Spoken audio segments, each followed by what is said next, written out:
Welcome to the Tuned In Podcast, a podcast all about music and interviewing artists to find out what connects them to the music they create.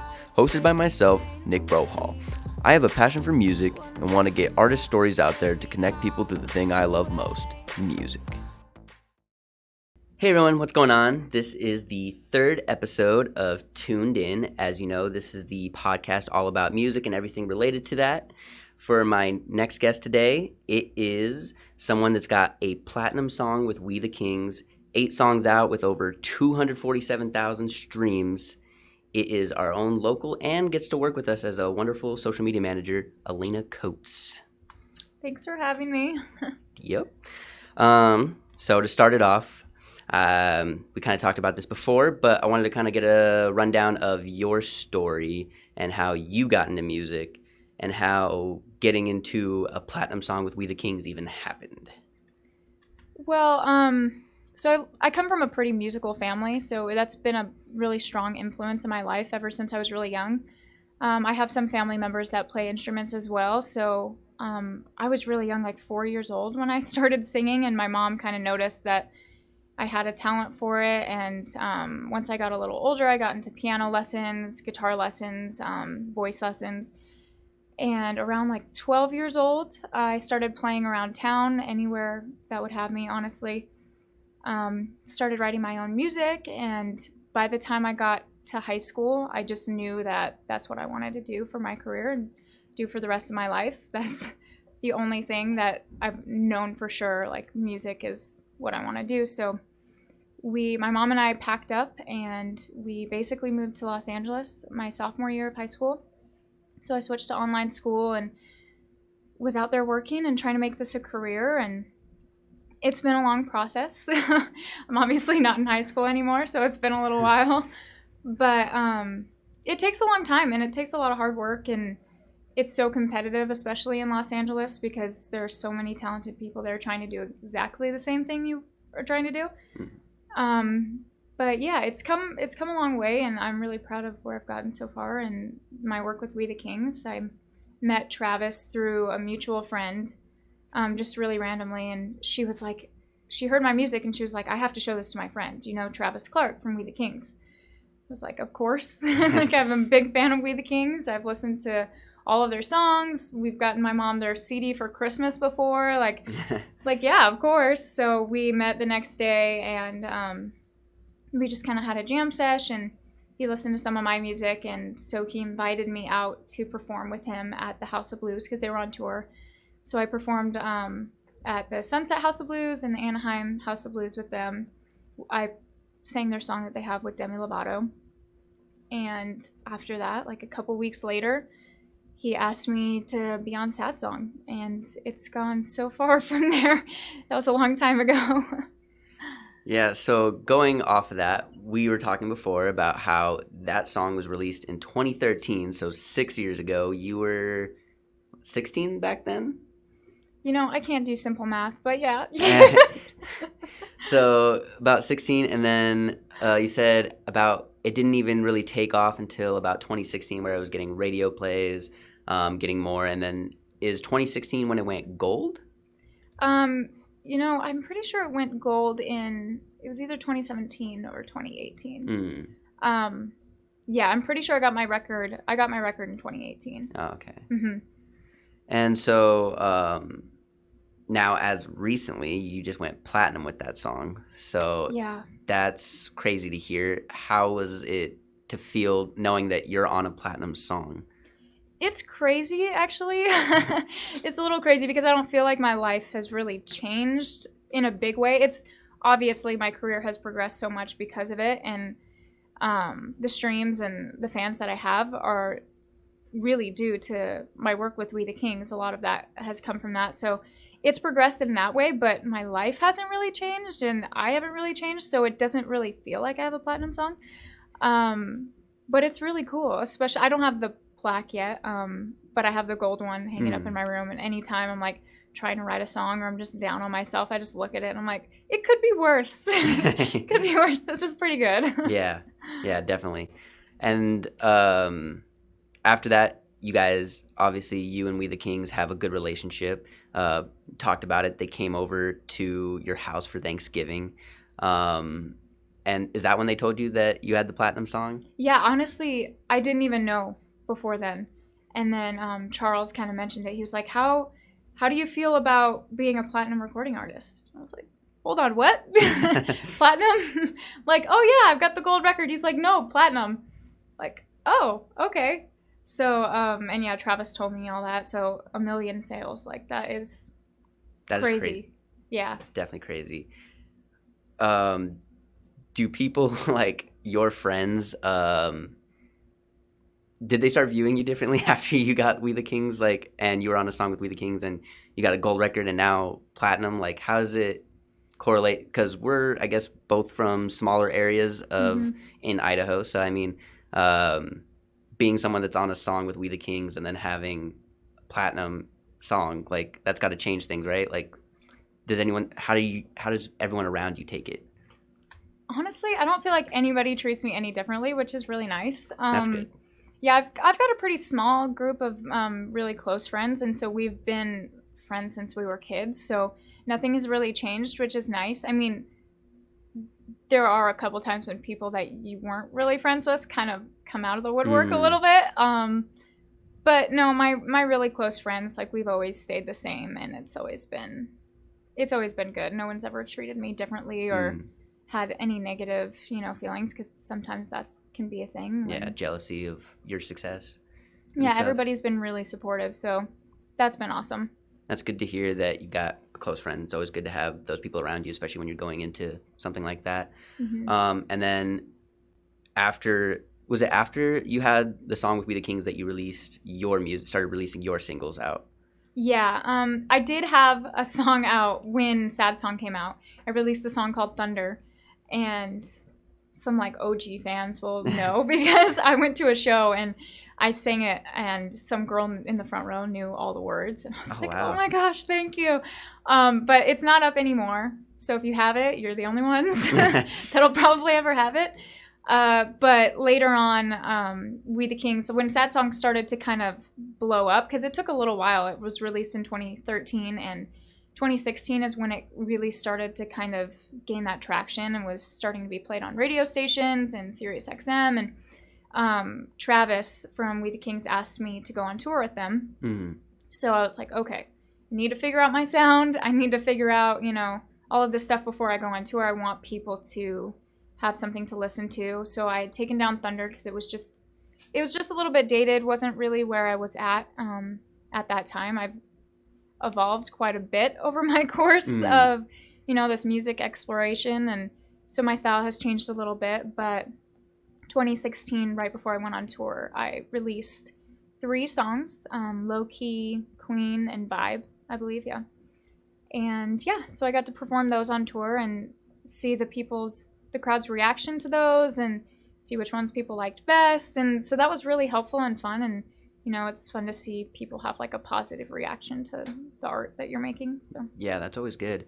Going off that, like, how does it feel to open up for We the Kings and perform with them as well? Like, how does it feel to be on stage like that and performing in front of all these people? It's a little bit nerve-wracking. I mean, I love it, honestly. It's the coolest feeling ever. I can't really even explain it, but before I go on, I get really nervous and like a stomach ache, and I'm like kind of freaking out, and I just can't like sit still and calm down. And then as soon as I get out on stage, it's like it all just went out the window and disappears, and I'm just super comfortable, and it's so much fun. And honestly, performing in front of a bigger crowd, I feel like is easier for me than just like a few people, because you don't see everybody just like full attention focusing on you. And so it's fun to have that energy too of a bigger crowd as well. So I like it. That's awesome. So you just recently performed with We the Kings again after Thanksgiving in Salt Lake. Do you have plans to go in 2020 after you release more music? Are you planning on touring with them again or doing something different with yourself?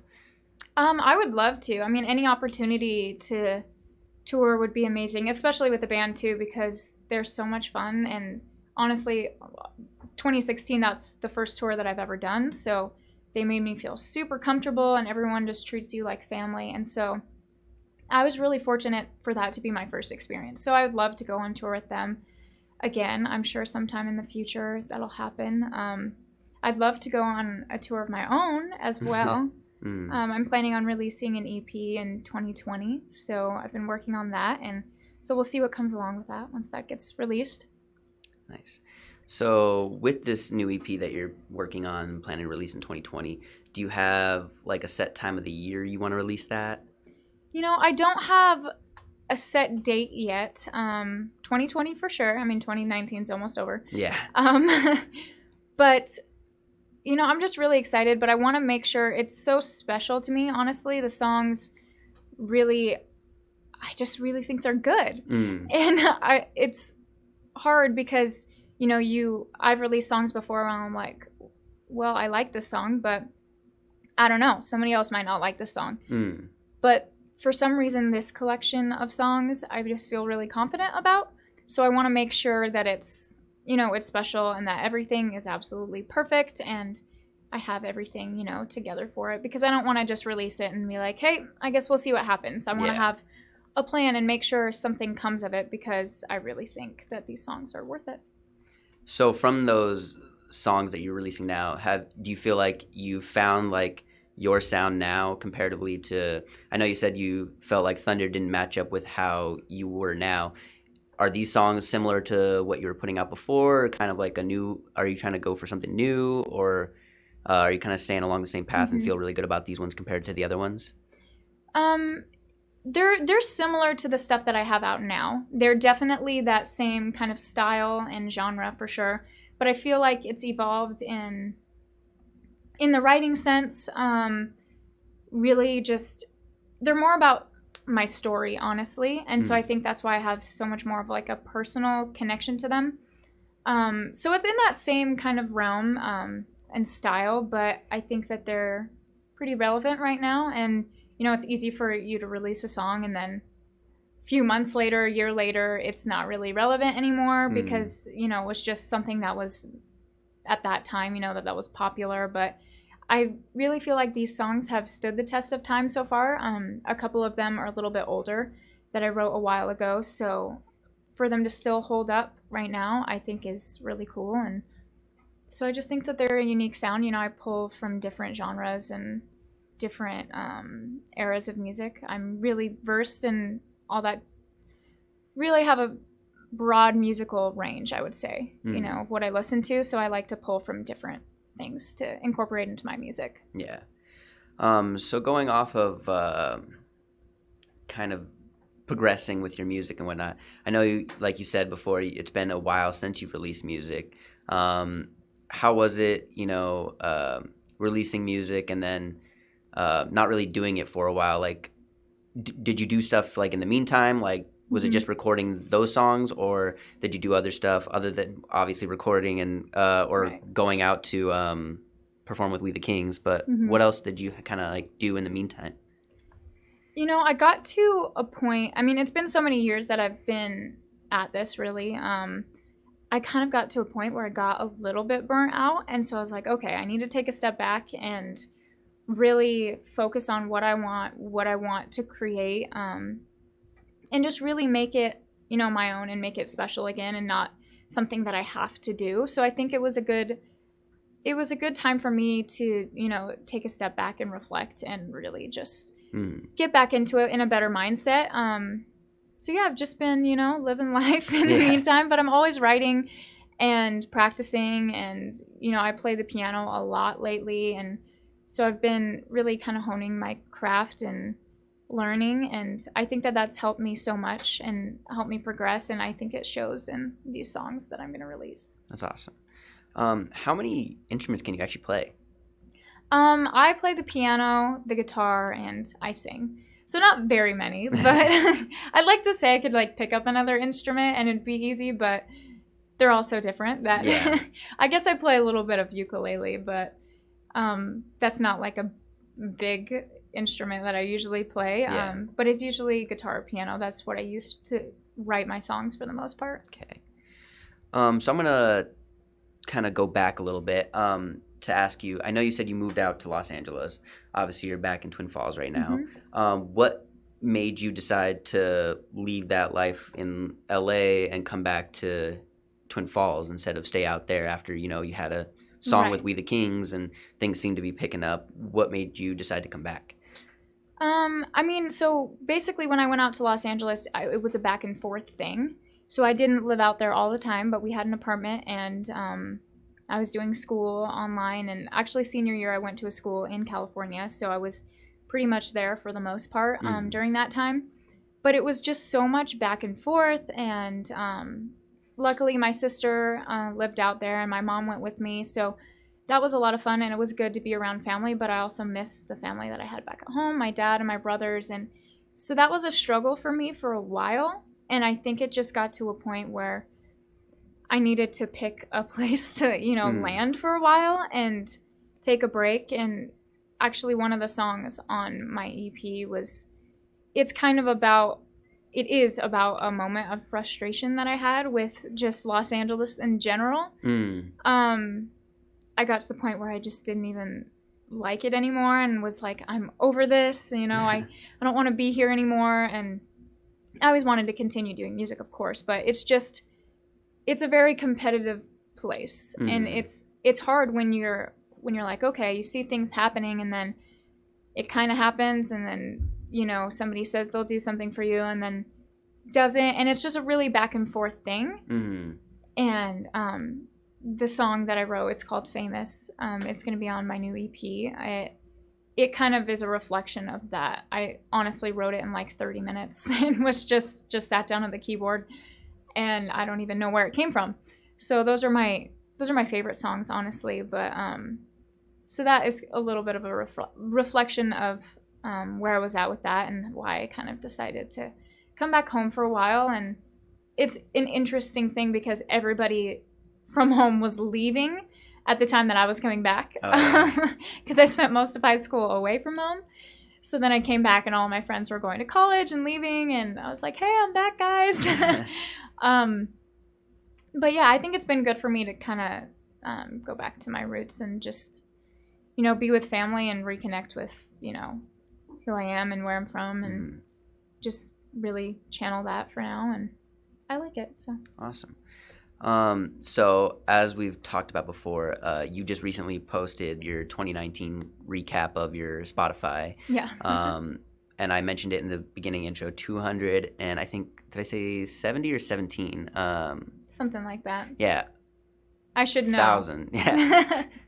Plays. And then you had 60,000 listeners. You had, I think it was like 70 countries or something like that. Yeah, 70-something countries. Yeah, like that's crazy. How does it feel to know that, like, you know, someone, because for me personally, out here in Boise and getting music out there, when you know that people outside of Idaho and not even just in the United States, like 70 plus countries are listening to you, how do you feel about that, and like knowing that around the world you're kind of international with your music?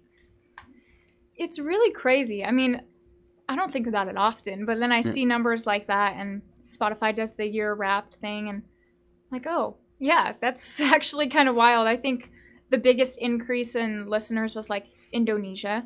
And I'm like, oh, okay, well, that's cool. Yeah. Like, well, maybe I'll tour in these other countries someday, you know? Yeah. It's cool, but I get kind of reminded of it daily or at least weekly, because I'll get tagged in something that a fan has posted, or a cover of Sad Song, and they're usually people from different countries. So that's kind of cool to see, and it's cool to see people's different take on, you know, the songs that you're putting out. And, you know, everybody relates to something in a different way, and it's just really cool to see that and see people from all over the world and get to talk to people, and it's crazy. Yeah. I don't even know how to explain it. It's just weird. So do you get, like, here in Idaho, do you get a lot, do you sometimes get noticed, and like because of what you're a part of, like when people see you out or hear your name or things like that, do people ever kind of like have fan interactions with you? You know, it's happened a couple times. I feel like in Twin Falls, everybody knows who I am anyways, just because I've grown up there. So like you kind of know everybody. Yeah. So it's different when I'm home for the most part, but I have had a few people they're like, oh my gosh, you're the girl from Sad Song. Like, yeah. Or they'll get talking to me and like I don't know them, and they'll say, I'll tell them my name, and they'll be like, wait, that sounds familiar, and I'll tell them what I do, and they're like, oh yeah, I have your song, you know, and so that's kind of cool. But I've gone to a few shows of some other bands that are similar to We the Kings, and I'll have people that have gone to We the Kings shows or that know Sad Song that'll come up to me and talk to me, and that's always cool. I mean, it's weird to think that somebody would want to come up and like take a picture or talk to me. Yeah. I'm like, I'm not that cool. But so it's really cool to see, you know, how you connect with so many people that you don't even know you're connecting with. So yeah. For those year wrap things of like, you know, seeing how many plays and listeners and whatnot, do you ever set goals for that, or do you have goals that you want to like kind of accomplish next year? You know, I haven't really done that yet, but I think once I release this new EP, I'm really going to pay attention to it because I want this to do well, and so I want it to spike my numbers, obviously. It does grow. It has progressively grown each year, which is really nice. So it's good to see, and I get an email every month that says, your listeners went up by this month, this much, this month. So that's kind of cool to see, and that's a good idea. I should set goals for that. Thank you. Yeah, no problem. So are you just planning on releasing that EP for 2020 and then, you know, going from there, maybe releasing something in 2021, or do you have more plans for what you want to release, or is it just right now just the main focus, the EP? Yeah, that's the main focus for right now. I mean, I'm sure I'll release stuff after that. I don't know if it'll be in 2020 or if it'll be 2021, but I really want to put all my energy into that right now and just see where it goes, because I think that there are so many possibilities. So I really want to take the time and, you know, make sure I market it right and do everything that goes along with it. I want to do a music video and just different creative things that I think should go along with it. And I really want to focus on that creative side and getting, you know, fans involved and seeing their creative takes. So I think that is going to be the main focus for now, and just to see where that goes, and who knows what'll happen after that. Hopefully something awesome. Yeah. Hopefully those goals are reached that you end up setting. So, exactly. So going off of kind of your story with music, kind of going back a little bit, you know, you said that you were interested in music because your family's interested in music, and then you learned stuff and you started writing music, and then, you know, everything took off from there. What kind of inspires you now to like continue to do music? Like, I know you said you loved it, but like what helps keep that love going and keep it fresh in your mind? I think it's a lot to do with really listening to music. I mean, that sounds kind of like boring to say, but just the artists that I listen to, and I've been actually listening to a lot of older music at this point, like 60s, 70s. I always love 80s, but it's really been like 70s lately. And I think that really helps inspire me, because I'm like, man, these artists did it when there was no social media, there was no internet, there wasn't all of these tools, you know, that we have now, like Instagram, TikTok, all these different platforms that people use. They didn't have any of that, and it was purely about, you know, their love for music and wanting their voice to be heard, and really just putting all of their effort into making it special. And so that really inspires me to kind of go back to that a little bit. And, you know, it's easy to get caught up in all the different social media things and viral sensations and all of that, but what I want to make sure of is that I'm being absolutely genuine. So that really inspires me now. But I mean, anytime I think about it, music is what I want to do for the rest of my life. And there's so many things in life that are unsure. And I don't know, for some reason, I just have this unwavering doubt that that's what I'm going to do for the rest of my life. So it really makes me want to work hard to make that happen. Yeah, because those people back then, like, obviously, like you said, there was no social media to promote and market yourself. There was so many different things, and when people bought your music, they had to buy your music. There was no streaming platforms, so it was much harder to blow up out of that. And like you said, right now, when you went to LA, it's very competitive. Everyone's trying to be, famous musically. It's difficult, but you were actually, like with 247,000 streams, I think I figured out what the number was. It was 247, if I remember correctly. And then a platinum song with We the Kings, you've definitely stuck yourself into the music industry and got yourself pretty far so far, and you're only 22. How do you feel like, how difficult have you felt it's been? Because I know like that obviously took a long process to get to that, but with social media, because you're verified on Instagram and you said verified on Twitter too, like how difficult have you felt it's been to get your name out there? Do you feel like it's been easier because of all these things? Like, do you think you would be where you are? Obviously, with a platinum song, it helps. But, I mean, like, do you think you'd still be doing pretty decent numbers if you didn't have that song? I mean, I would hope so. But, I mean, obviously the numbers would be different because I've gained so much exposure from the work that I've done with We the Kings. And that's really helped. They've given me so many opportunities to, actually get my music out there, especially going on tour and meeting people and making new fans all across the country. So that's helped quite a bit. But I mean, I would hope my music would do well. I think it's just really, it is difficult, and I say that it's easy because you have all these platforms now, but it's still hard. Yeah.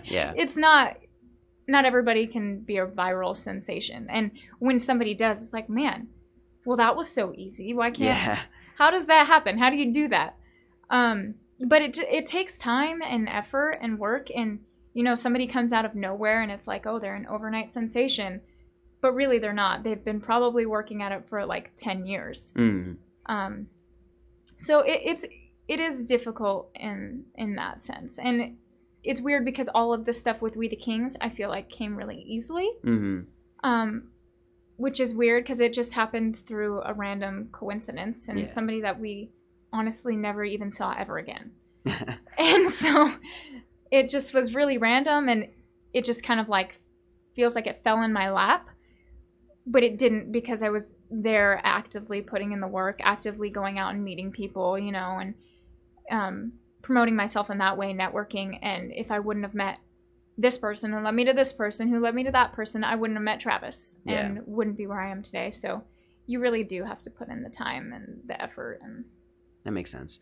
Can it be, well, is it frustrating sometimes? Like, there is cases where, like, people that are overnight sensations that may not necessarily have been putting in the same amount of work that, like, a lot of artists put in a lot of work beforehand. But, like, I think it was Designer that got famous based off of Panda, like, right off the bat. I think he hadn't made very many songs before that, if any. And can that be, do you think of that as frustrating, or do you just think of like, oh, well, like, I'll just keep working and whatnot and going for it? It is easy to fall into that, like, trap of being like, really? Why can't this happen to me? Like, how is it so easy? But things happen differently for everyone, and you always have to remind yourself. Like, I try to remind myself, we don't know what went on behind the scenes. They might not have many songs out, but who knows how long they've been in their bedroom, trying to do this, putting out stuff, on SoundCloud and wherever else, So there's usually a little bit of work involved. But I mean, sometimes there's cases where it's like, dang, how was that so easy? How did that work out so fast? But everybody's journey is different, and honestly, I'm really proud of where I am at now in my life, and I think that it would have been so much more difficult for me to handle if I had been younger, I feel like. So I think everything happens at the right time for the right reasons. So that's a very good way to look at it. So with that, we have your EP being released in 2020. No set date yet, but I'm sure people will see you post about it on social media. Yes, it'll be all over. So where can people find you on social media? You can follow me on Instagram, Twitter. I have a Facebook fan page. They're all at Elena Coats. You can find my music on Spotify, Apple Music, anywhere, you download, stream, it's there. So yeah, follow me on all those platforms. You'll definitely see when I have new music coming out. I'm really excited for it, so I hope everybody else is too. Awesome. So thank you once again for joining me and being on this, our first platinum artist on our show, and really looking forward to 2020 and hearing that EP. Thank you. Yeah, thank you so much for having me. Yeah, no problem. And thank you everyone for joining us. Bye.